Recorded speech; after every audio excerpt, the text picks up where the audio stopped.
नमस्ते। Welcome to Silicon Gurukul. आज है 14 फरवरी 2024 और मैं हूं आपके साथ कुछ करंट अफेयर्स टॉपिक्स लेकर। ये टॉपिक कई कॉम्पिटिटिव एग्जामिनेशंस के लिए बहुत इंपॉर्टेंट है। सो अगर आप UPSC, state PCS, SSC, railway, banking या किसी भी कॉम्पिटिटिव एग्जामिनेशन की प्रिपरेशन कर रहे हैं तो इस सेशन के लास्ट तक बने रहिए, बिकॉज आपके लिए ये सेशन बहुत यूजफुल रहने वाला है। हमारा पहला टॉपिक है यूनिफॉर्म सिविल कोड, जिसे उत्तराखंड के लेजिस्लेटिव असेंबली ने 7 फरवरी 2024 के दिन पास किया था और इसके साथ साथ उत्तराखंड देश का पहला ऐसा लेजिस्लेटिव असेंबली बन चुका है जिसने uniform civil code bill pass कर दिया है। अब ये प्रेसिडेंट के एसेंट के लिए जा चुका है। प्रेसिडेंट के एसेंट के बाद ये राज्य में लागू हो जाएगा, उत्तराखंड राज्य में लागू हो जाएगा और देश का पहला ऐसा राज्य बन जाएगा गोवा के बाद जहाँ यूनिफॉर्म सिविल कोड लागू है। देखो, गोवा में जो यूनिफॉर्म सिविल कोड लागू है उसे पोर्टुगीज लोगों ने लागू किया था और उनके जाने के बाद भी वहाँ यूसीसी वैसे का वैसे लागू रह गया। तो वहाँ किसी लेजिस्लेटिव असेंबली ने इसे पास नहीं किया था और उत्तराखंड देश का पहला ऐसा राज्य बनने वाला है जिसने अपने राज्य में यूनिफॉर्म सिविल कोड लागू कर दिया। हालांकि प्रेसिडेंट के एसेंट ना मिलने तक हम यही कहेंगे कि उत्तराखंड ने बिल पास किया है, अभी एक्ट बन के वो लागू नहीं हुआ है। और अब हम यहाँ यूसीसी से रिलेटेड कुछ फैक्ट्स को डिस्कस करेंगे। यूसीसी यानी यूनिफॉर्म सिविल कोड। हम यहाँ देखेंगे कि इंडियन कॉन्स्टिट्यूशन में यूसीसी को कहाँ कहाँ मेंशन किया गया है। हम यह भी जानने की कोशिश करेंगे कि यूसीसी का नाम लेते ही जब भी गवर्नमेंट यूसीसी को लेकर लाने की बात करती है तो कुछ ऐसे ग्रुप हैं, कुछ ऐसे संप्रदाय हैं देश के जो इसको लेकर तनाव में आ जाते हैं। तो ऐसा कुछ देखने को मिलता है हमें। तो हमें यहाँ सबसे पहले जानना होगा कि हमारे देश में दो तरह के केस की सुनवाई होती है। तो केस जो पहला है यह है क्रिमिनल केस। तो याद रखना, क्रिमिनल केस किन केसेस को कहा जाता है, तो मर्डर है या फिर किडनैपिंग है या फिर थेफ्ट है यानी कि चोरी। इस तरह के केसेस को हम क्रिमिनल केस कहते हैं, ठीक है। और दूसरा है सिविल केस। सिविल केस में क्या क्या आता है, तो मैरिज, डिवोर्स, मेंटेनेंस। जब मैरिज के बाद अगर डिवोर्स हो जाता है तो वहाँ मेंटेनेंस की बात आती है, या फिर बच्चे को लेकर भी मेंटेनेंस की बात आती है, तो वो सब है। इनहेरिटेंस, एडॉप्शन या फिर सक्सेशन ऑफ प्रॉपर्टी। तो सक्सेशन ऑफ प्रॉपर्टी आप सबको पता है कि जब से किसी व्यक्ति की डेथ हो जाती है तो उसका जो भी संतान होता है, बेटा या बेटी, उसे प्रॉपर्टी मिलता है। और अगर बेटा बेटी नहीं हो तो फिर एक खास लॉ के अकॉर्डिंग उसके रिश्तेदारों में उसकी प्रॉपर्टी बढ़ती है। तो ये सारे जो कानून होंगे, ये सारी जो मामला है ये सिविल केसेस में कंसिडर किया जाएगा। और ये जो मर्डर, किडनैपिंग या फिर थेफ्ट है, ये सब क्रिमिनल केस में इंक्लूड किया जाता है। जैसे रेप वगैरह भी वो क्रिमिनल केस में ही इंक्लूड किया जाएगा। अगर मैं इसके डिटेल में जाऊं तो समय तो बहुत लग जाएगा, लेकिन मैं आपको साफ साफ आपको यहाँ बताना चाहूँगा। क्रिमिनल केस जब भी होता है, जैसे मर्डर का केस है या फिर किडनैपिंग का केस है या किसी को टीज करने की केस है, तो यहाँ पर जब भी क्रिमिनल केस होता है ना, तो अगर ए ने बी के ऊपर किसी भी तरह का कोई क्रिमिनल एक्ट किया है तो बी जाएगा कोर्ट या फिर बी जाएगा पुलिस थाना में और बी केस डालेगा ए के खिलाफ। बी ने केस किया है ए के खिलाफ। अब जो बी का अगर कुछ भी साबित हो जाता है कि हाँ बी के साथ बुरा हुआ है और ए ने ही बुरा किया है, तो याद रखना अब ए के खिलाफ बी को नहीं लड़ना है, ए के खिलाफ गवर्नमेंट को लड़ना है। यहाँ ए के खिलाफ गवर्नमेंट को लड़ना है। लेकिन सिविल केस में ऐसा नहीं होता है। सिविल केस में अगर ए और बी के बीच में कुछ मामला है, चाहे वो मैरिज को लेकर हो, डिवोर्स को लेकर हो या मेंटेनेंस को लेकर हो या फिर एडॉप्शन, इनहेरिटेंस या सक्सेशन ऑफ प्रॉपर्टी, कुछ भी मामला है ए और बी के बीच में, तो दोनों अपने अपने एडवोकेट यानी कि वकील लेकर आएंगे और दोनों के बीच में ये लड़ाई होगी। वो केस वहाँ पर कोर्ट में चलेगा। इवन ये दोनों चाहे तो एक दूसरे को माफ़ भी कर सकते हैं, एक दूसरे के साथ सुलह भी कर सकते हैं। लेकिन जब ए ने बी के साथ कुछ गलत कर दिया है और बी कोर्ट जा चुका है, कोर्ट में ये प्रूव होने को है कि लगभग प्रूव हो गया है कि ए ने ही गलती की है, तो फिर ए के खिलाफ जो भी कार्रवाई होगा वो गवर्नमेंट के खिलाफ ए को लड़ना होगा। यहाँ माफ़ी की तो कोई बात ही नहीं आती है क्योंकि बी यहाँ लड़ ही नहीं रहा है, वहाँ तो ए के खिलाफ गवर्नमेंट लड़ रहा होता है। जैसे ही ये पता चल जाता है, ये तय हो जाता है कि ए ने बी के साथ कुछ ऑफेंस किया, तो वहाँ बी नहीं लड़ रहा होता है ए के साथ, वहाँ गवर्नमेंट लड़ रहा होता है। इसे ऐसे समझेंगे हम कि कोई भी आरोपी अगर राह चलती किसी अकेली लड़की को छेड़ता है या फिर उसके साथ दुर्व्यवहार करने की कोशिश करता है, तो ये नहीं माना जाता है कि ए ने बी के साथ गलत किया। हमारा इंडियन जो कॉन्स्टिट्यूशन है, हमारा जो लॉ एंड ऑर्डर है, वो ये मान के चलता है कि ए ने पूरे सोसाइटी के साथ ऑफेंस किया है, तो पूरे सोसाइटी की तरफ से गवर्नमेंट यहाँ ए के खिलाफ केस लड़ती है। फ्यूचर में कभी अगर बी को लगे कि नहीं ए को माफ़ कर दिया जाना चाहिए, तो वो ऐसा नहीं कर सकता है, क्योंकि ये जो ऑफेंस ए ने किया है, जो भी अपराध ए ने किया है, वो पूरे सोसाइटी के साथ उसने किया है और सोसाइटी की तरफ से गवर्नमेंट लड़ रहा है और माफ़ करने का भी अधिकार गवर्नमेंट को ही है। और आप सबको पता है कि हेड ऑफ़ द स्टेट कौन है? प्रेसिडेंट है। तो प्रेसिडेंट के ही पास पार्डन का पावर है या फिर रेमिशन का पावर है, जो भी क्षमा करने योग्य पावर है वो केवल प्रेसिडेंट के पास है, क्योंकि हमारे सोसाइटी का फर्स्ट पर्सन हमारा प्रेसिडेंट है। लेकिन वही सिविल केस में ऐसा नहीं होता है। सिविल केस में अगर ए और बी के बीच में कोई भी केस है, तो अगर बी चाहे कि नहीं मैं माफ़ कर देना चाहता हूँ या माफ़ कर देती हूँ, तो वो कर सकती है। अगर मान लीजिए मैरिज की बात है, डिवोर्स की बात है, वहाँ अगर दो पार्टी बाद में सुलह करना चाहें या फिर एक दूसरे को माफ़ करना चाहें, कर सकते हैं, क्योंकि यहाँ दो पार्टी के बीच का मामला होता है, तो वो जो चाहे कर सकते हैं। उनका राइट जहाँ तक बनता है वो अपने राइट को ले सकते हैं, छोड़ सकते हैं, वो उन पर डिपेंड करता है। आई होप कि आपको क्रिमिनल केस और सिविल केस में डिफरेंस समझ में आ गया होगा। तो आप सोच रहे होंगे कि मैंने तो आपको यूसीसी पढ़ाने की कोशिश की थी, तो मैंने आपको क्रिमिनल और सिविल क्यों बताया? तो आपको पता होना चाहिए कि भारत में किसी भी राज्य में किसी भी धर्म के लोगों के लिए क्रिमिनल लॉ सबके लिए बराबर है। क्रिमिनल लॉ में किसी भी तरह का कोई डिफरेंस नहीं है। बात करते हैं अगर सिविल केसेस की, तो सिविल केस में देखो मैरिज की बात आती है, डिवोर्स की बात आती है, maintenance, inheritance, adoption and succession of property, ये सारी बातें आती है। और आप सबको पता है कि मैरिज, डिवोर्स, मेंटेनेंस, ये सब कहीं ना कहीं रिलीजन पर बेस्ड होता है। और कुछ ऐसे रिलीजन हैं जहाँ पर मैरिज डिवोर्स को लेकर वो कुछ ज़्यादा ही कंजर्वेटिव हैं, वो ज़रा सा भी वहाँ कॉम्प्रोमाइज़ करने में नहीं यकीन रखते हैं। तो इसके लिए क्या है कि इन सारे केसेस के लिए, यानी कि सिविल मैटर्स के लिए, कुछ पर्सनल लॉज हैं। तो हिंदू पर्सनल लॉज जो हैं उसमें हिंदू, बौद्ध, सिख सारे लोग आ जाते हैं और वो हिंदू पर्सनल लॉ के अकॉर्डिंग चलते हैं। और मुस्लिम पर्सनल लॉ अलग से है, जिसमें मुस्लिम के लिए, मुस्लिम के इतने सारे जो मामले हैं, marriage, divorce, maintenance, inheritance, adoption, succession of property, इन सब के लिए मुस्लिम पर्सनल लॉ है। तो इस तरह से पर्सनल लॉ का कंसेप्ट है, क्योंकि सिविल मैटर्स में एक तरह का, एकदम बिल्कुल एक तरह का सुनवाई हर धर्म के लोगों के लिए नहीं किया जा सकता था। जब हमारा देश आज़ाद हुआ था तो उस समय के लिए तो अलग अलग धर्म के लिए अलग अलग पर्सनल लॉ बना दिया गया। लेकिन आर्टिकल 44 ऑफ द कॉन्स्टिट्यूशन में ये लिखा गया कि देश में एक समय स्टेट की ये जिम्मेदारी है, यानी कि सरकार की ये जिम्मेदारी है कि पूरे देश में एक यूनिफॉर्म सिविल कोड इस्टेब्लिश किया जाए for all citizens through out India, बिना किसी भेदभाव के। ऐसा हमारे कॉन्स्टिट्यूशन के आर्टिकल 44 में लिखा गया है। तो बात अब आती है कि यूनिफॉर्म सिविल कोड होता क्या है। तो इसे ऐसे ही समझ लो कि अभी जो भी सिविल मैटर्स हैं उसे अलग अलग धर्म के लोगों के लिए अलग अलग पर्सनल लॉ के अकॉर्डिंग सुनवाई की जाती है कोर्ट में। लेकिन अगर यूसीसी आ जाता है, यूनिफॉर्म सिविल कोड आ जाता है, तो देश के सभी सिटीजन के लिए, प्रत्येक सिटीजन के लिए एक ही कानून लागू होगा, चाहे वो हिंदू हो चाहे मुस्लिम हो, उसके लिए सेम कानून लागू होगा मैरिज को लेकर या फिर डिवोर्स को लेकर। और जैसे ही यूसीसी लाने की बात होती है तो आप देखेंगे कि जो मुस्लिम संप्रदाय है, मुस्लिम कम्युनिटी है, इसको लेकर थोड़ा तनाव में आ जाते हैं। क्यों आ जाते हैं तनाव में? क्योंकि वो मैरिज, डिवोर्स या सक्सेशन या फिर जो इनहेरिटेंस, ये सारी चीज़ों को वो मुस्लिम रिलीजन से कनेक्टेड मानते हैं। वो मानते हैं कि मैरिज, डिवोर्स की जो भी सिस्टम है वो रिलीजन से पूरी तरह से कनेक्टेड है। और रिलीजन का, यानी कि फ्रीडम ऑफ रिलीजन का राइट उन्हें पहले से ही मिला हुआ है आर्टिकल 25 और आर्टिकल 26 के अंदर।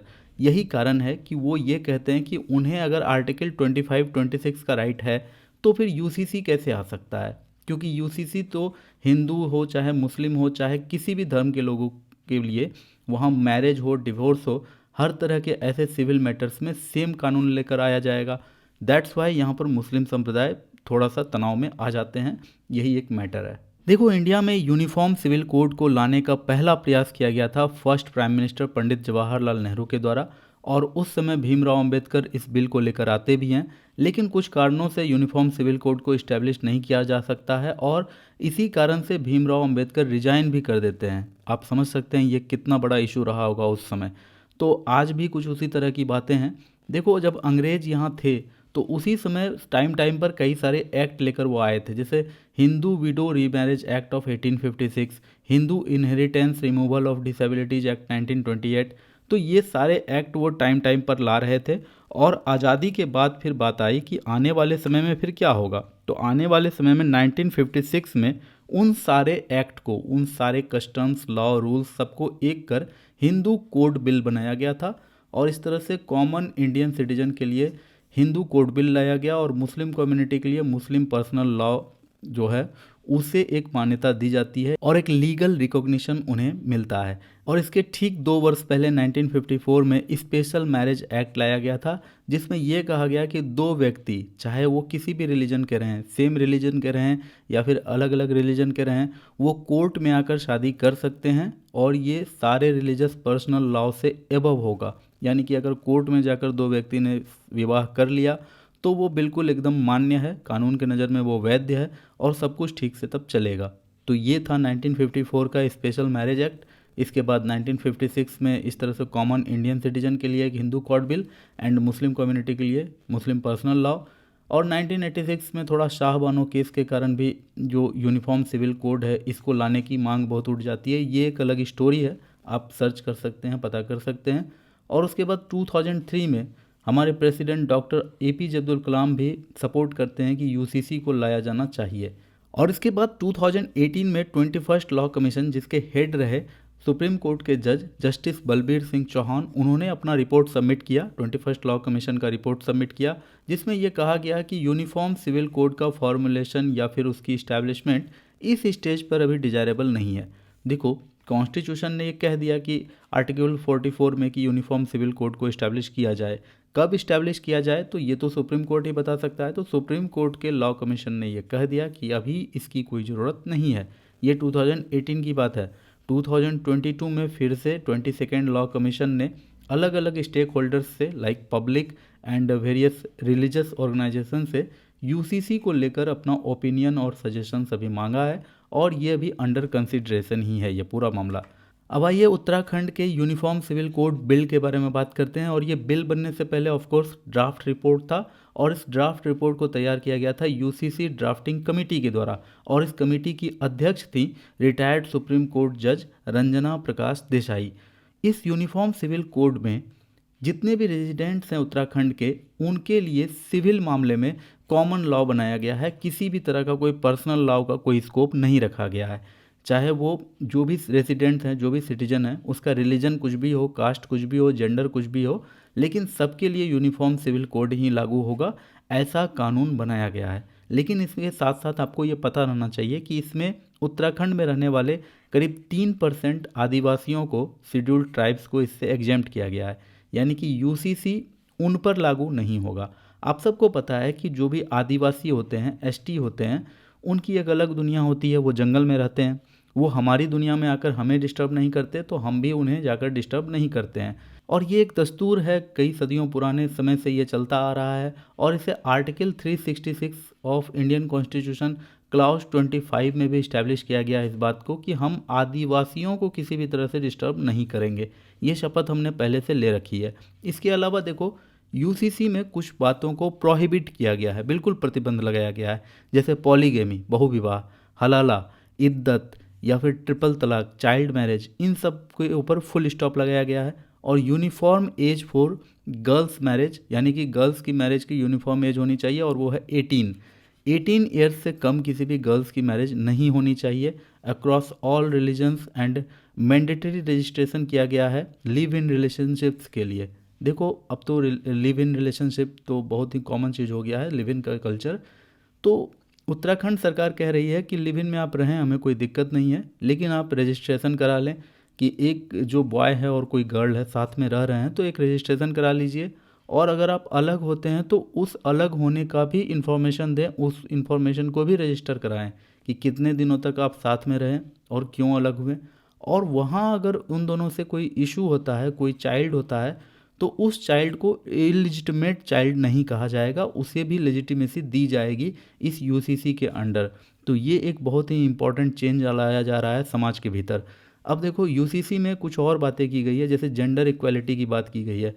मुस्लिम में ऐसा होता था कि जो विमेन को, उनको इनहेरिटेंस कम दिया जाता था, यानी कि उन्हें एग्जिस्टिंग है कि 25% शेयर ही उनके पिता का मिलता था प्रॉपर्टी में से। लेकिन यूसीसी के अंतर्गत ये लाया गया है एक रूल कि नहीं, सबको 50-50% मिलेगा, चाहे वो लड़का हो चाहे वो लड़की हो। तो ये भी एक अच्छी बात है। और साथ में यूसीसी में एक और बात किया गया है कि लड़कियों के लिए 18 ईयर्स का मिनिमम एज फिक्स किया गया है शादी के लिए, और लड़कों के लिए 21 ईयर्स। तो ये एक थोड़ा सा इनइक्वलिटी वाली बात हो जाती है। तो हो सकता है आने वाले टाइम में हमें कुछ यहाँ चेंज देखने को मिले। तो ये कुछ एक रफ सेंस था जो सर्फेस लेवल पर हमें दिखता है यूसीसी, वो हमने आपसे डिस्कस किया है। अब आइए इस टॉपिक को कंक्लूड करने से पहले दो फैक्ट्स डिस्कस करते हैं। Entry 5 of the concurrent list. Concurrent list आपको सबको पता है कि हमारे कॉन्स्टिट्यूशन के 7th शेड्यूल में 3 लिस्ट हैं, union list, state list and concurrent list. Union list में सेंट्रल गवर्नमेंट के पास सोल अथॉरिटी है कुछ भी लॉ बनाने का, स्टेट लिस्ट में स्टेट गवर्नमेंट के पास सोल अथॉरिटी है, लेकिन कंकरेंट लिस्ट में जो भी मैटर्स हैं उसमें सेंट्रल गवर्नमेंट और स्टेट गवर्नमेंट दोनों ही लॉ बना सकते हैं। तो इस बात को आप अच्छे से समझें कि एंट्री 5 ऑफ कंकरेंट लिस्ट में वे सारे मैटर्स दिए गए हैं जो पर्सनल लॉ के अंदर इनलिस्टेड हैं। पर्सनल लॉ के अंदर जो भी मामला कोर्ट में सुने जाते हैं वे सारे मुद्दों को एंट्री नंबर 5 में डाला गया है। Marriage, divorce, infants, minors, adoptions, wills यानी वसीयत, इंटेस्टेसी यानी जहाँ वसीयत नहीं है, succession, joint family and partition, और वे सारे मैटर्स जो पर्सनल लॉ में हैं वे सब कंकरेंट लिस्ट के एंट्री नंबर 5 में एनलिस्टेड हैं। और article 162 of the Indian constitution ये कहता है कि स्टेट गवर्नमेंट को जिन मैटर्स पर कानून बनाने का अधिकार है, जिन मैटर्स पर स्टेट गवर्नमेंट के पास कानून बनाने का पावर है, उन मैटर्स पर स्टेट गवर्नमेंट का एग्जीक्यूटिव पावर भी है, यानी कि वो कानून बना भी सकता है और कानून को लागू कराने की भी शक्ति जो राज्य सरकार है उसके पास समाहित है। और इंडियन कॉन्स्टिट्यूशन के इन 3 प्रोविजंस के कारण article 162, article 44 and entry 5 of the concurrent list, इन तीनों बातों के आधार पर उत्तराखंड गवर्नमेंट ने अपने लेजिस्लेटिव असेंबली से uniform civil code bill pass किया है और आने वाले समय में वहाँ ये लागू भी हो जाएगा। तो देखेंगे और आगे क्या क्या होता है। एग्ज़ाम के लिए जितने भी इम्पोर्टेंट फैक्ट्स थे, जो भी कुछ ज़रूरी था एग्ज़ाम के लिए, वो सब मैंने आपको बताया। इसके बाद हमारा नेक्स्ट टॉपिक है धोखरा शिल्पकला, जो हिस्ट्री एंड कल्चर से रिलेटेड है। आप जानते हैं कि एग्ज़ाम के लिए कितना इंपॉर्टेंट हो जाता है कोई भी आर्ट फॉर्म, जो न्यूज़ में है वो तो एग्ज़ाम के लिए बहुत इंपॉर्टेंट है। और ये एक स्कल्पचर आर्ट है, मूर्ति बनाने की कला है धोखरा शिल्पकला। और यहाँ जितने भी स्कल्पचर्स आपको दिख रहे हैं इस पिक्चर में, ये सब धोखरा शिल्पकला के द्वारा बनाए गए हैं। धोखरा वर्ड डिराइव होता है धोखरा दामार ट्राइब्स से। धोखरा दामार जनजाति है जो सेंट्रल इंडिया में करीब 4000 वर्षों से रह रहे हैं और ये ट्रेडिशनल मेटल स्मिथ्स माने जाते हैं, ट्रेडिशनल मेटल के कारीगर माने जाते हैं। और माना जाता है कि धोखरा शिल्पकला का ओरिजिन छत्तीसगढ़, झारखंड, वेस्ट बंगाल और उड़ीसा के रीजन्स में हुआ था, जहां पर इसका कल्चरल और रिलीजियस प्रैक्टिस के कारण ये एक इंटीग्रल पार्ट बन गया उस सोसाइटी का। ये जो भी आर्ट परफॉर्म होता है, इस तरह के स्कल्पचर बनाए जाते हैं, इसमें आपको वहाँ का कल्चर, जो धोखरा दामार ट्राइब्स हैं, इनका कल्चर, इनका रिलीजियस प्रैक्टिस, इनका मेथोलॉजी देखने को मिलेगा। दैट्स वाई ये इनके लाइफ का एक इंटीग्रल पार्ट बन गया है। टेक्निक की बात करें और प्रोसेस की बात करें इस स्कल्पचर को बनाने का, तो ये यहाँ यूज करते हैं लॉस्ट वैक्स कास्टिंग मेथड। आप सबको पता होना चाहिए कि लॉस्ट वैक्स कास्टिंग मेथड क्या होता है। तो समझने के ख्याल से बहुत ही सिंपल है। सबसे पहले देखो कि अगर मुझे इस तरह का शेप मेटल का बनाना है तो मैं क्या करूँगा। तो सबसे पहले मैं क्या करूँगा कि वैक्स लूँगा, मोम लूँगा, मोम से बिल्कुल इसी तरह के शेप को तराशूँगा। और मोम को तराशना बहुत ईजी होता है, उसको बहुत ही सॉफ्टली किसी ब्लेड से भी अच्छे से तराशा जा सकता है और जैसा शेप चाहें, जैसी भी मूर्ति चाहें, हम उस शेप का इसे बना लेंगे, मोम का बना लेंगे। फिर उसे एक पाइप से कनेक्ट कर देंगे। फिर उसके बाद क्ले लेंगे, गीला सा, गीला मिट्टी लेंगे या फिर गीला कंक्रीट लेंगे और उस कंक्रीट या फिर उस मिट्टी से उस पूरे ये मोम के शेप को अच्छे से ढक देंगे। और एक बार अच्छे से ढक देने के बाद इसके भीतर इस तरह से वैक्स हो जाता है, यहाँ पाइप लगा हुआ है। ठीक है, ये सारी बातें आपको समझ में आ रही है। जैसे ही ये क्ले सूखेगा ये थोड़ा सा हार्ड हो जाएगा और जब ये हार्ड हो जाता है उसके बाद हम इसे हीट करते हैं, एक भट्ठी में डाल दिया जाता है, इसे स्टोव पर रख दिया जाता है और थोड़ी देर बाद क्या होता है कि ये जो वैक्स होता है ना, ये पिघल जाता है और ये पाइप के रास्ते ये वैक्स पिघल कर नीचे गिर जाता है, निकल जाता है और यहाँ पर बच जाता है खाली जगह, क्योंकि क्ले तो यहाँ हार्ड हो चुका है, ईंट बन चुका है। तो अब यहाँ पर क्या किया जाता है, इस रास्ते से इसे पलटकर इसमें मेटल, मॉल्टन मेटल पिघला कर मेटल को डाला जाता है और मेटल इसमें जब भरता है तो ये इस तरह का शेप मेटल ले लेता है। यानी कि जिस तरह का शेप हमने वैक्स का बनाया था, जिस तरह का शेप हमारा वैक्स का था, मोम का था, बिल्कुल उसी तरह का शेप अब मेटल ने ले लिया है और इस तरह से मेटल की कास्टिंग हो गई और ये मूर्ति बनके तैयार है। इसे बाहर निकालकर बहुत ही अच्छे से यहाँ इस पाइप को काट कर अलग कर लिया जाएगा और ये मूर्ति हमें मिलकर तैयार हो जाएगा। ये होता है लॉस्ट वैक्स मेथड। अब आइए धोखरा शिल्पकला के कुछ स्पेसिफिकेशंस को देखते हैं। जैसे ही आप इन मूर्तियों को देखेंगे तो आपको रस्टिक चार्म्स देखने को मिलेगा और यहाँ आपको देखने को मिलेगा कि नेचर से ये बहुत ज़्यादा कनेक्टेड है, क्योंकि इनको बनाने वाले जो धोखरा दामाल ट्राइब हैं वो नेचर से अपना इंस्पिरेशन लेते हैं। आपको इन मूर्तियों को देखकर लगेगा कि ये nature, mythology, everyday life of tribal society, animals, birds, deities, tribal symbols, इन सब से इंस्पायर्ड हैं। एंड यहाँ जो आप देखेंगे जो साइज है स्कल्पचर्स का, ये छोटे छोटे फिगरिन्स से लेकर लार्जर देन लाइफ स्कल्पचर्स तक, ये इतने इतने बड़े स्कल्पचर्स भी बनाते हैं, छोटे छोटे फिगरिन्स भी बनाते हैं। तो धोखरा शिल्पकला जो है एक wide range of artistic expressions को इनकम्पास करता है, समाहित करता है। एंड इश्यूज क्या है अभी इसको, तो देखो अर्बनाइजेशन का जिस तरह से बढ़ रहा है ना, हर जगह अर्बनाइजेशन हो रहा है। लोग चाहते हैं कि ज़्यादा से ज़्यादा ज़मीन खरीद कर हम रख दें। शहर में रह भी रहे हैं तो सोच रहे हैं कि आसपास गांव में ज़मीन खरीद कर रख दें। अगर गांव नहीं है, जंगल है, तो जंगल में ही ज़मीन खरीदने की उपाय सोचते हैं, या फिर वहाँ किसी न किसी तरह से अपना कुछ सेटलमेंट बनाने की कोशिश करते हैं। इससे इन लोगों को बहुत परेशानी हो रही है। जो धोखरा दामाल ट्राइब्स हैं इनको बहुत दिक्कत आ रही है और इसी कारण इनका आर्ट भी अभी खतरे में जा चुका है। So that was the topic Dhokra शिल्पकला। I hope you liked it. हमारा नेक्स्ट टॉपिक है पापीकोंडा नेशनल पार्क। इन्वायरमेंट से रिलेटेड ये टॉपिक है और ये न्यूज में इसलिए है क्योंकि यहाँ से एक लोन मेल टाइगर, एक अकेला मेल टाइगर अपने नेचुरल हैबिटेट से बाहर निकलकर इलुरु डिस्ट्रिक्ट में आ गया था, जिसे फिर से अपने नेचुरल हैबिटेट में पहुँचा दिया गया है, रिपैट्रिएट कर दिया गया है। अब आइए नेशनल पार्क से रिलेटेड कुछ इंपॉर्टेंट फैक्ट्स देख लेते हैं। तो ये आंध्र प्रदेश में लोकेटेड है और ये हाई प्रेसिपिटेशन में एक इम्पॉर्टेंट रोल प्ले करता है। आप सबको पता है जहाँ फॉरेस्ट होता है वहाँ कुछ ना कुछ प्रेसिपिटेशन यानी कि वर्षा होती है और इसी कारण ये गोदावरी रिवर को भी इनरिच करता है, क्योंकि इस फॉरेस्ट में कुछ छोटे छोटे जलधारा रिवुलेट्स जन्म लेते हैं और जा कर के गोदावरी रिवर में मिल जाते हैं। तो इस तरह से गोदावरी रिवर में वाटर को एनरिच करता है, वाटर के वॉल्यूम को बढ़ाता है। ये नेशनल पार्क एक बात के लिए और फेमस है कि यहाँ एक ड्वार्फ ब्रीड ऑफ गॉट पाया जाता है। यानी बकरी तो ऐसे ही आप जानते हैं कि बहुत छोटा सा एक जीव होता है, लेकिन उसका भी एक ड्वार्फ ब्रीड यहाँ पाया जाता है, कांचू मेखा, जो इसी रीजन में ओरिजिनेट करता है। इसके अलावा बर्ड लाइफ इंटरनेशनल के द्वारा इस नेशनल पार्क को important bird and biodiversity area recognise किया गया है। वेजिटेशन की बात करें तो यहाँ dry mixed teak forest, southern dry mixed deciduous forest, southern moist mixed deciduous forest, ये सब यहाँ पाए जाते हैं और फ्लोरा और फौना के भी यहाँ वेरियस डाइवर्सिटी आपको देखने को मिलेगा। तो that was about Papikonda national park. I hope you liked it. हमारा नेक्स्ट टॉपिक है अराल सी। इन्वायरमेंट से रिलेटेड ये टॉपिक है, बहुत ही इंपॉर्टेंट हो जाता है हमारे एग्जाम के लिए। हाल ही में नासा ने अपने एक रिसर्च में ये बताया है कि अराल सी ग्लोबल वार्मिंग के कारण या क्लाइमेट चेंज के कारण इसका वाटर लेवल बहुत ही फास्ट डिप्लीट हो रहा है, बहुत ही फास्ट ये सूखता जा रहा है।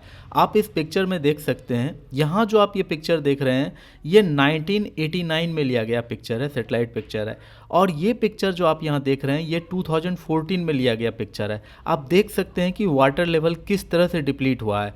यहाँ आप ये जो ब्लू कलर में दिख रहे हैं, यहाँ जो देख रहे हैं एक डार्क ग्रीन कलर में, ब्लू नहीं था, तो ये एक्चुअली यहाँ वाटर का बिग मास प्रेजेंट है अभी के टाइम में। और इधर जो यहाँ आपको दिख रहा है पूरा खाली खाली सा, यहाँ वाटर लेवल बिल्कुल डिप्लीट हो गया है, बहुत कम हो गया है। तो ये पूरा एक रिसर्च है, नासा के द्वारा किया गया है, इसलिए हम लोग यहाँ अराल सी और इससे रिलेटेड कुछ फैक्ट्स को डिस्कस करेंगे। तो बात करते हैं अराल सी के ज्योग्राफिक लोकेशन के बारे में। तो ये देखो, ये एंडोरहेक लेक है। तो ये एंडोरहेक लेक का मीनिंग क्या होता है, यानी कि चारों तरफ से ये लॉक्ड है और ये सी मेन सी में कनेक्टेड नहीं है, यानी कि किसी भी तरह के ओशियन में कनेक्टेड नहीं है।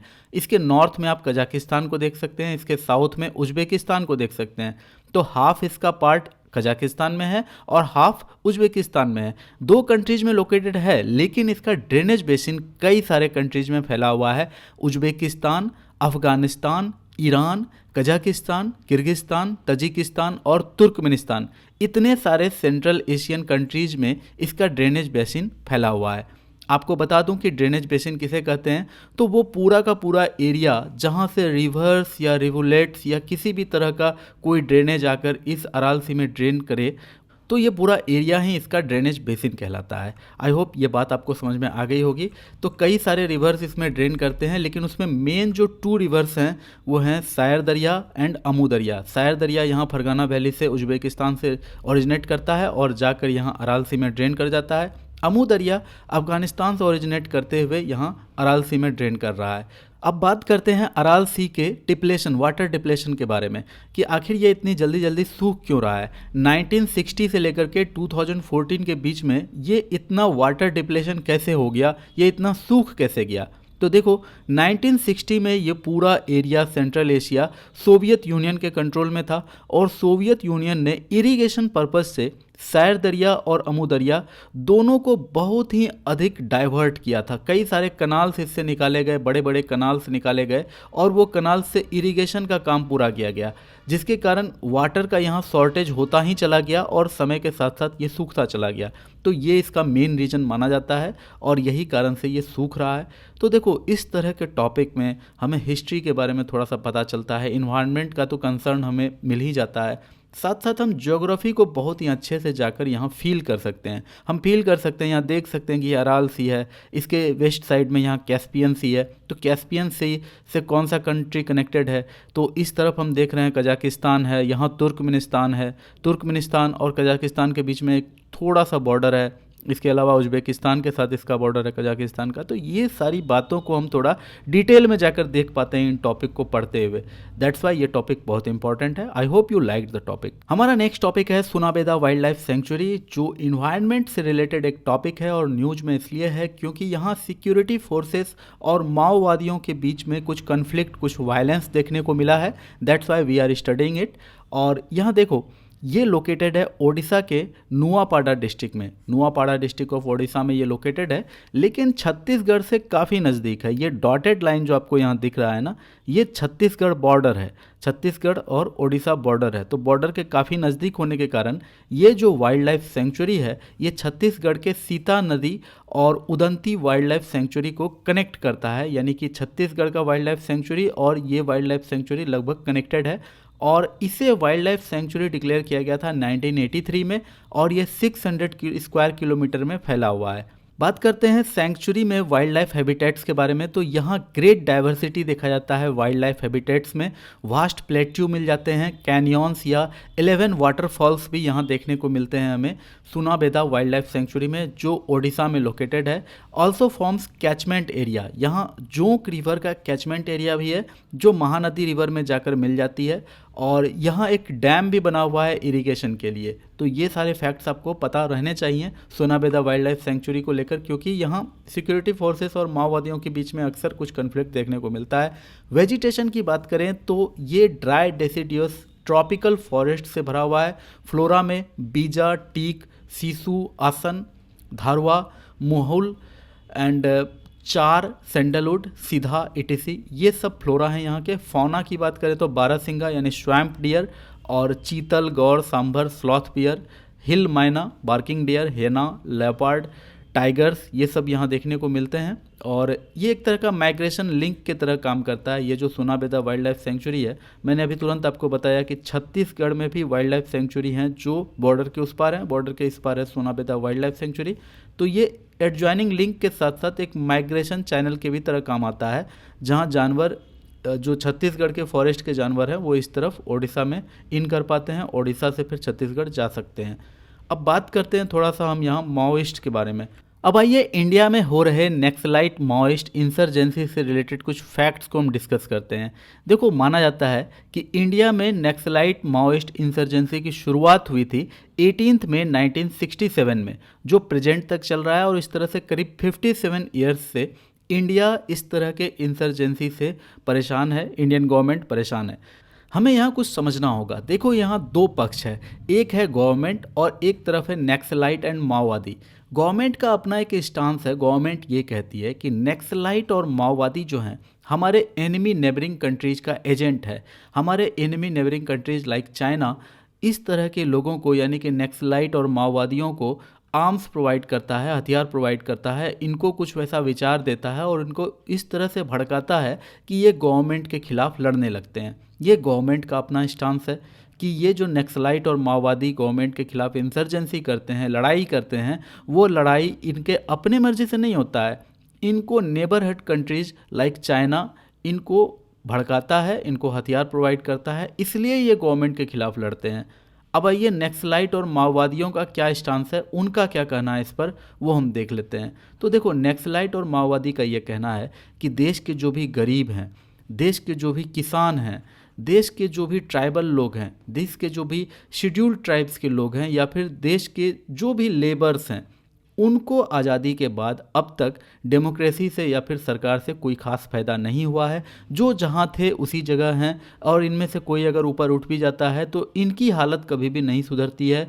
ये ह्यूमन कंडीशन से भी बेकार स्थिति में रहते हैं। तो हम इनके लिए लड़ रहे हैं, हम इनको न्याय दिलाने के लिए लड़ रहे हैं। तो इनसे क्वेश्चन फिर पूछा जा सकता है कि ठीक है, तो फिर आप डेमोक्रेटिक तरीके से लड़िए, आमरण अनशन कीजिए, आंदोलन कीजिए। तो उस पर इनका जवाब होता है कि नहीं, आंदोलन हम नहीं कर सकते हैं। आंदोलन करने पर गवर्नमेंट वायलेंस के तरीके से आंदोलन को कुचल देता है। जब भी आंदोलन बड़ा करने जाते हैं तो गवर्नमेंट अपना वायलेंस वहाँ दिखाता है।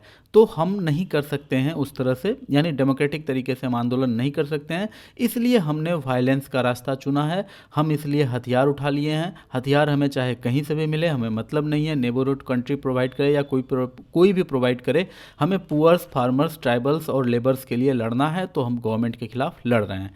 ये दो वर्जन है, गवर्नमेंट का वर्जन आपने सुना और नक्सलाइट और माओइस्ट का भी वर्जन सुना। और ये लड़ाई 1967 से लेकर अब तक अनवरत चल रहा है। 57 ईयर्स इसमें हो चुके हैं। कई सारे लोगों के जान गए, कई सारे नक्सलाइट कहे जाने वाले ट्राइबल्स के भी जान गए, कई सारे आर्म्ड फोर्सेस के भी जान गए।